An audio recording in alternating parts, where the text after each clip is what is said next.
Hello everyone, it's Silverfox Spectre, and today I'm going to be showing you something involving... Where'd they go? Where'd they go? Parrots! Parrots. Actually, no, I'm not. I'm lying to you.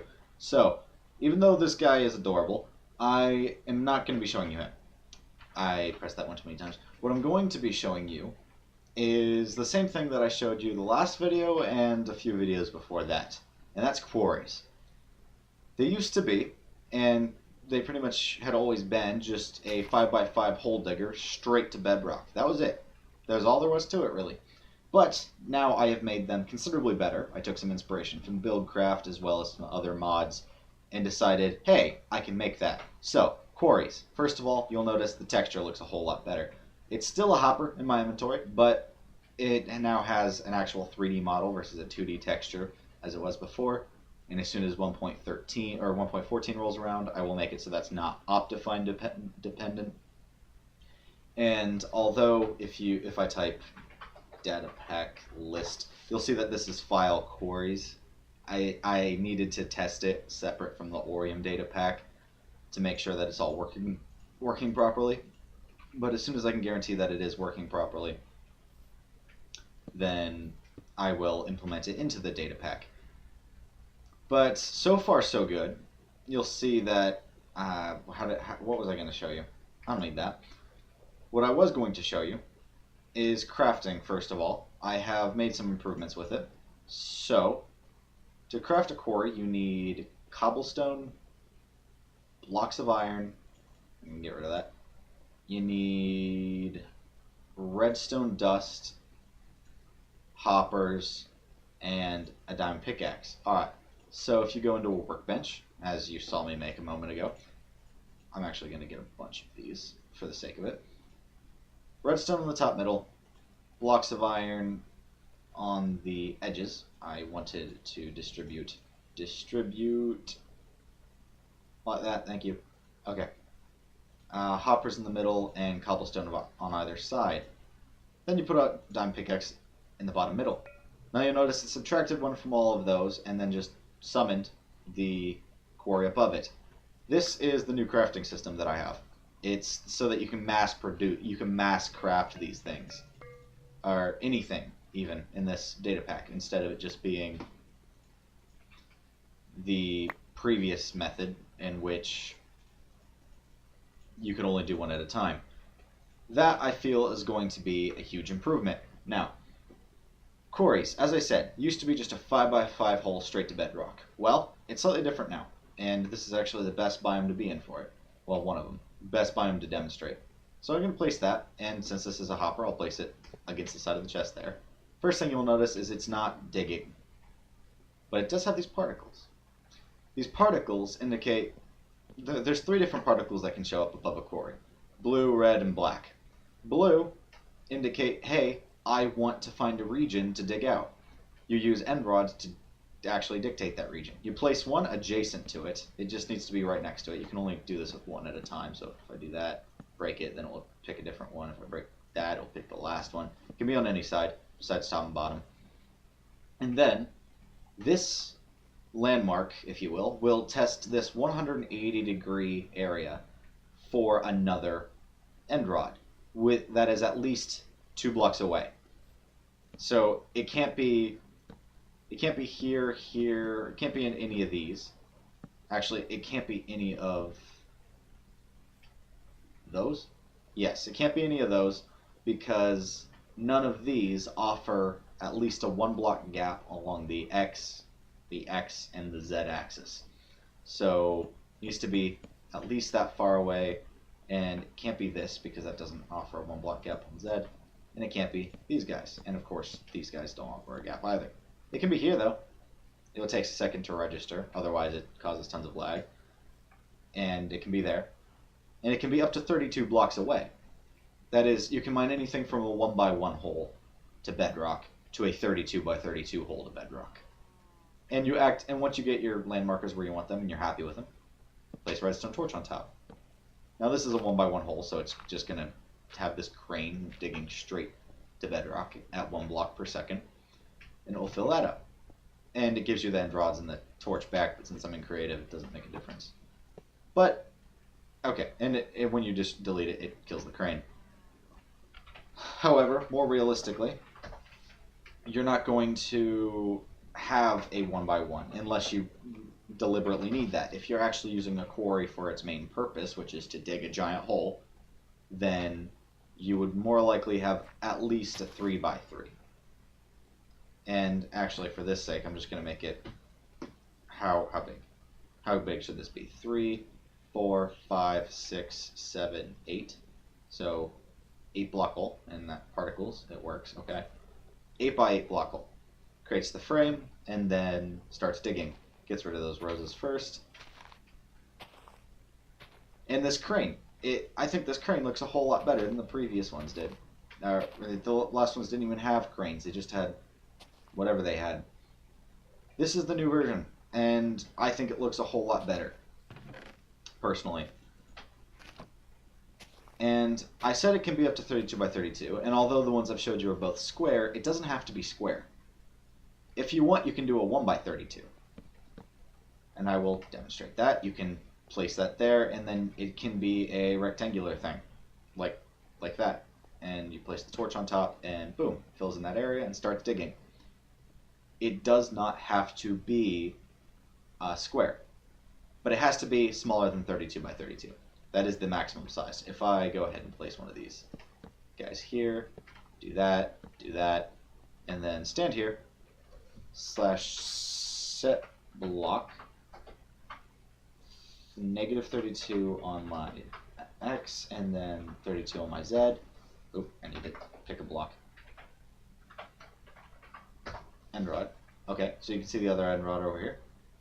And you can see the blue particles, it's working.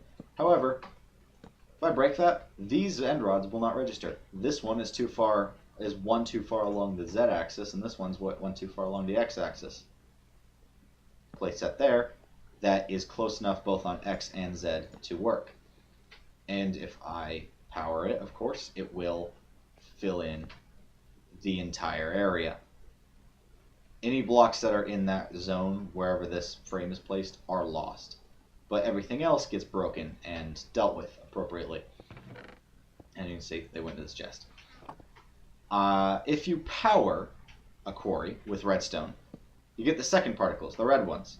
The red ones are just a way of indicating, hey, I'm not actively running. That's it. I'm not running and it's until you empower me. And then it continues. I'm just going to break this for now. Once you break them, the entire crane disappears. And if these guys have run across coal, I can show you something else. They have not.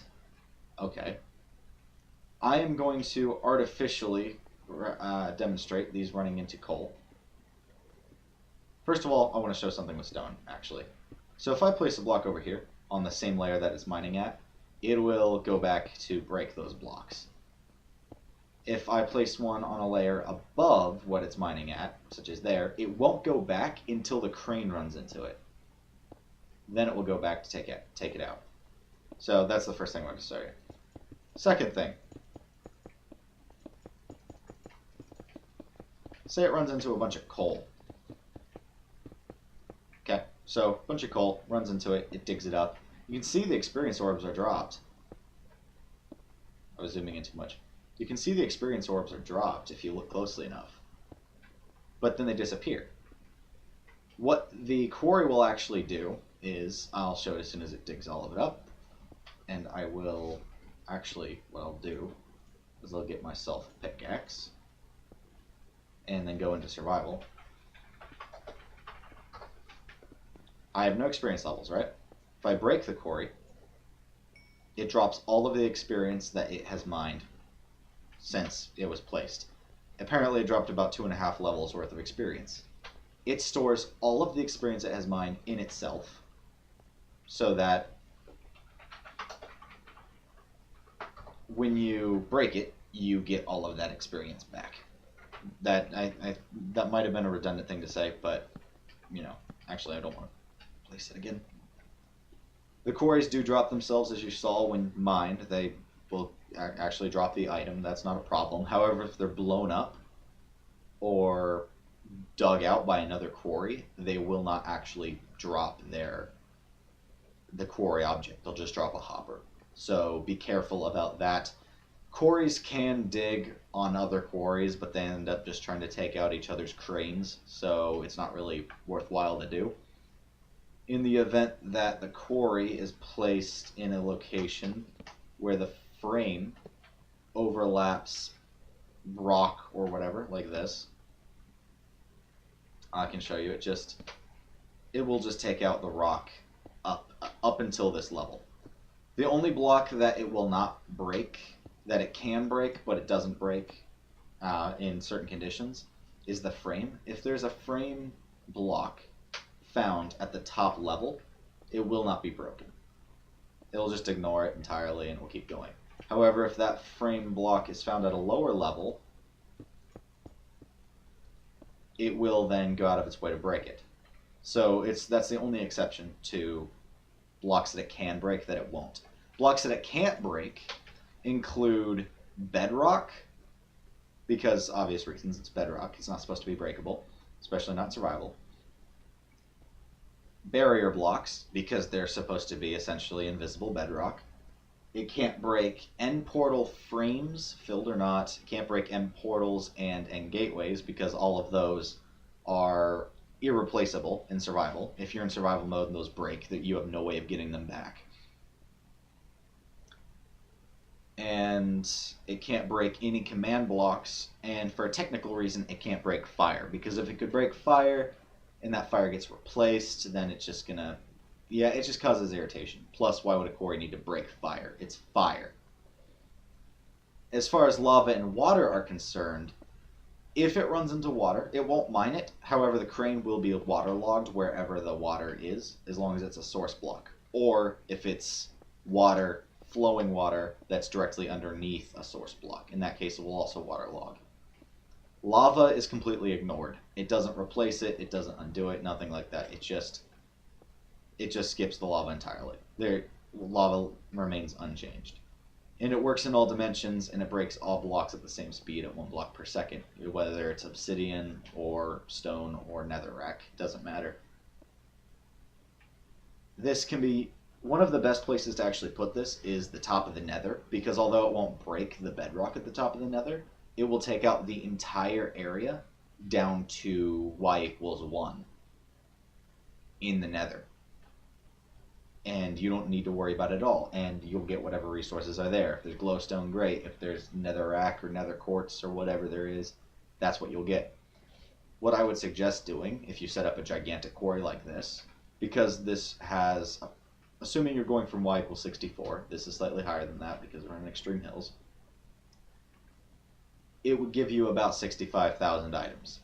65,500 items if you dug from y=64. That's a lot of items. Most of them are stone, and then second to that is all the secondary stone blocks like andesite, diorite, granite, and dirt, actually. Personally, if I set up a giant quarry like this, I would probably set up an item filter, so it would fill about 1 chest worth of stone, and then everything else would just be thrown into a bin, like just thrown into lava or cactus or something. Because I don't need that much stone. No one needs that much stone. It's actually something like 26 or 27 double chests worth of stone. So that's a lot of stone. Additionally, because it takes about 1 minute per, not layer, per column of blocks to go to bedrock, a 1x1 takes about a minute to get to bedrock. No kidding.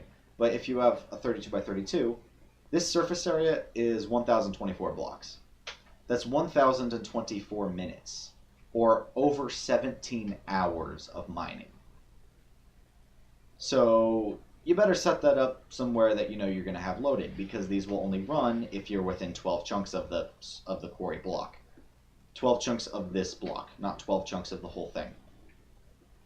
There has to be a player within 12 chunks, circularly. So it doesn't handle it like most blocks in Minecraft do. The reason for that is not because I don't want it to be able to run in certain cases, because I would like it to run whatever your render distance is. However, 12 chunks seems to be a pretty standard for players to play at, and and if it goes into unloaded chunks, the entity stays loaded for a little while. And since it's loaded, it's going to be checking for blocks down to bedrock, and if there are no blocks because the chunk is not loaded, it'll think it is done, even though it's not. So that's something to watch out for, which is why I set that limit. And one thing I do want to show real quick while I'm talking. So you saw the red particles, you see the blue particles. I'm going to have this run down to bedrock real quick. Take those out so it has room. Any items that it can't store just end up stacking up on top of it, by the way. The last particle effect is actually a black particle effect, and if I speed up the quarries using scoreboard players set max dig time, orium.dig time, to, let's say, 1, speeds up all the quarries, and it finished. Set it back to 20. You can see the black particles indicating, hey, I'm done, I reached bedrock, etc. Can I quit now? So yeah, it works as you saw. It's fairly simple and straightforward, although extremely versatile compared to my previous versions, because you can do things like specify any range you want instead of just being stuck with a 5x5 area. This is as true to the Buildcraft Quarry as I can see myself getting. I don't know what else I would do. The only real difference between this and the Buildcraft Quarry is that this can mine all the way through lava. So if there's a layer of lava, it can mine underneath it. If there's a layer of bedrock, it can mine underneath it. And that was deliberate. I wanted it to be able to do that. The Buildcraft Quarry cannot do that. It cannot mine blocks that are underneath lava or bedrock. This can, and I wanted it that way. I thought that was one of the perks of using a quarry. And it drops exactly what it would do if you mined it with an unenchanted diamond tool. So gravel and grass and dirt and all of that will drop whatever they drop with an unenchanted shovel. And obsidian and stone and netherrack and all the ores, they drop the same thing they would drop if you mined it with an unenchanted pickaxe. And you can see this got a piece of black concrete. That's from when I was showing you that one thing. But it's already got coal in it. It's got a ton of stone. As I said, you're going to get tons of stone from this. It's pretty straightforward. I don't know what else there is to say. I'm going to break that. And I'm actually going to break this too. Got the experience from it. Oh, this was the one thing I wanted to say. So I said how 32 by 32 is the maximum size. If I place that there, and then fly over this way, you can see that that works, but those don't. However, I like scoreboards. So I made it so that there was a scoreboard objective that you can set. Actually, if I use this for Git, this is the maximum hole size you can have, 32. And if you reload, it gets reset to 32. However, if you temporarily want to make a quarry that's bigger, well, guess what? You can do that. And you can make it as big as you want. However, of course, the bigger it is, the more lag it will cause. I set 32 by 32 as the default because that is what induces the least lag and is also one of the most reasonable given what this does. You can, however, set it to be bigger.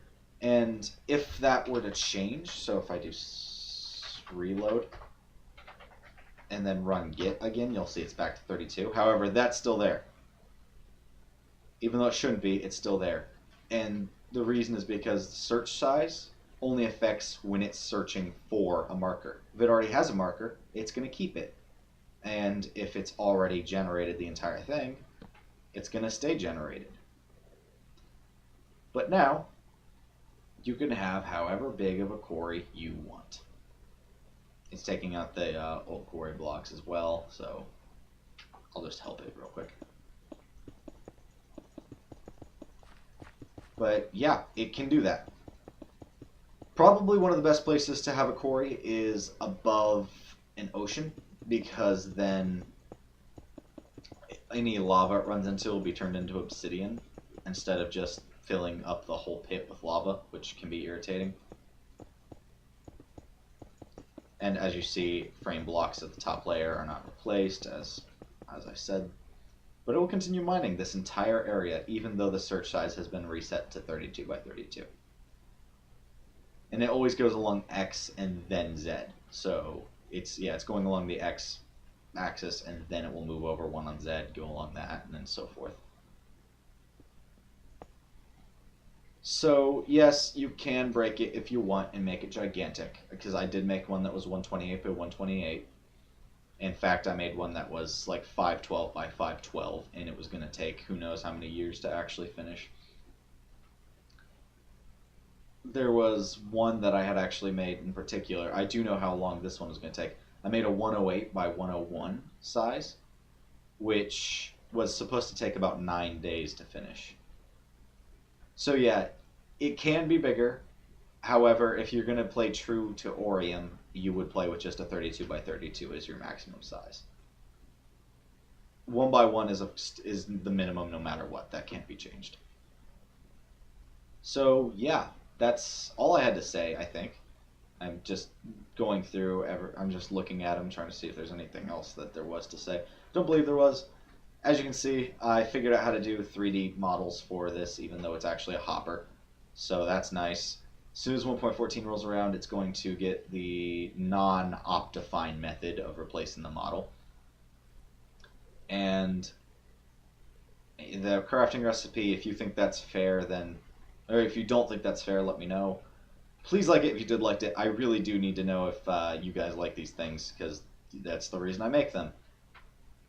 And Orium, as I said, will be available on May 5th. So a little less than a month from now, about 3 weeks actually. And it will have these quarries, it will have the laser drills, and as you saw in my other videos, etc. Side notes. Okay, so I recorded the entire video and then realized I forgot to mention these two things. First of all, quarries, always 5 blocks tall. You cannot change that. They're always going to be a 5 block tall frame. There's no way around that. No scoreboard objective, no whatever.